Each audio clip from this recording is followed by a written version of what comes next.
Jadi kadang kita ini Ustadz diperhadapkan dengan hukum dan perasaan hukum. Yang sulit untuk dihadapi oleh Ustadz itu adalah ketika menceritakan tentang hukum, kemudian hukum itu dipengaruhi oleh perasaan. Rizki itu bisa kita rangsang datangnya dengan ketakwaan kepada Allah Subhanahu wa taala. Allah Subhanahu wa taala mengatakan dalam Al-Qur'an, "Wa may yattaqillaha yaj'al lahu makhrajan." Siapa yang bertakwa kepada Allah Subhanahu wa taala, Allah akan berikan solusi. Wa yarzuqhu min haitsu la yahtasib. Dan Allah akan beri rizki dari jalan yang tidak disangka-sangka. Termasuk bagian dari ketakwaan adalah melaksanakan seluruh perintah dan menjauhi apa yang dilarang. Kadangkala kita berhadapan dengan sesuatu yang ada larangannya atau apa, jangan segan-segan untuk meninggalkan. Sebab Rasulullah SAW katakan, "Man taraka syai'an lillah, awallahu Allahu min khairan minhu." Siapa yang meninggalkan sesuatu karena Allah, maka Allah akan ganti yang lebih baik. Yang lebih baik di situ bukan berarti lebih banyak ya, tapi lebih berkah. Lebih baik bisa berarti dia sedikit mungkin tapi lebih berkah.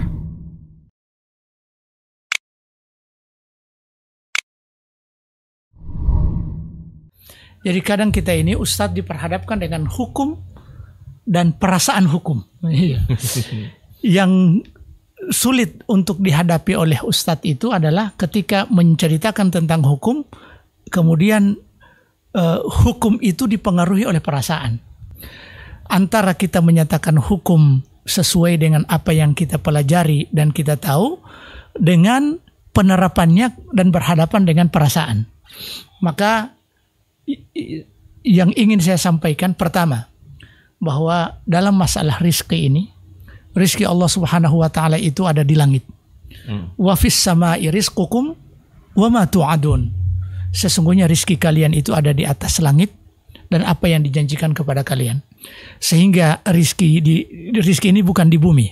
Dia di langit dan dibagi-bagi oleh Allah sehingga orang tidak berdesak-desakan.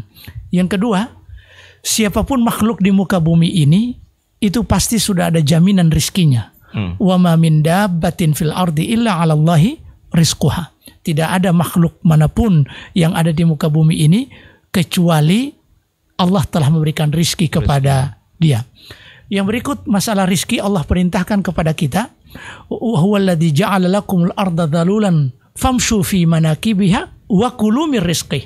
Dialah Allah Subhanahu wa taala yang menciptakan menciptakan bumi ini, famshu fi manakibiha, berjalanlah kalian di muka bumi, wa kulu mir rizqih, dan makanlah dari rizkinya. Untuk persoalan rizki kita diperintahkan untuk berjalan santai. Jangan terlalu terburu-buru karena sudah ada jaminan. Yang berikut, rizki itu bisa kita rangsang datangnya dengan ketakwaan kepada Allah Subhanahu wa taala. Allah Subhanahu wa taala mengatakan dalam Al-Qur'an, "Wa may yattaqillaha yaj'al lahu makhrajan." Siapa yang bertakwa kepada Allah Subhanahu wa taala, Allah akan berikan solusi. Wa yarzuqhu min haitsu la yahtasib. Dan Allah akan beri rizki dari jalan yang tidak disangka-sangka. Termasuk bagian dari ketakwaan adalah melaksanakan seluruh perintah dan menjauhi apa yang dilarang. Yang dilarang itu adalah berkhalwat, apalagi kalau sudah bersentuhan dengan yang bukan mahram. Kalau memang kita benar-benar mau bertakwa kepada Allah Subhanahu wa taala, yang begini kita hindari, dan Allah Subhanahu wa taala akan berikan rizki lewat jalan yang tidak disangka-sangka. Tapi ingat, harus ditanamkan keyakinan. Wallahu taala alam. Ada tambahan Ustaz? Barakallahu fiik Ustaz. Cukup jelas ya dari penyampaian Ustaz tadi.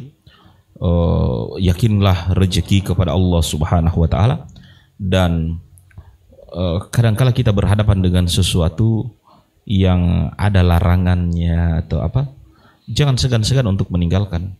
Sebab Rasulullah SAW katakan, "Man taraka syai'an lillah, awallahu Allahu min khairan minhu." Siapa yang meninggalkan sesuatu karena Allah, maka Allah akan ganti yang lebih baik. Ya. Tidak berarti artinya bahwa seorang pilih-pilih penumpang tidak akan membonceng wanita yang bukan mahram, dia tidak akan dapat penumpang sama sekali. Tidak. Ya, itu justru akan Allah Ta'ala beri penumpang yang lebih baik. Yang kedua, kalau masyarakat kita sadar tentang ikhtilat, sadar tentang khalwat, maka akan muncul juga mungkin driver yang khusus wanita. Dan akan muncul juga driver khusus laki-laki. Untuk ojol, ya, Allahu a'lam, tidak boleh. Ya, kalau misalnya mobil itu mudah, penumpangnya duduk di belakang, alhamdulillah, ya, mudah, ada batasan dan seterusnya. Tapi kalau misalnya motor mau dibatasi seperti apa? Kalau ditaruh pembatas tas atau apa, mungkin penumpangnya sudah duduk di besi, bukan lagi di sadel, ya. Ya, atau sulit, meskipun sudah taruh pembatas, ya, syaitan bisikan, ada lubang di depan rem, kaki-kaki di rem. Ya, akhirnya perempuan penumpang ini langsung pegangan.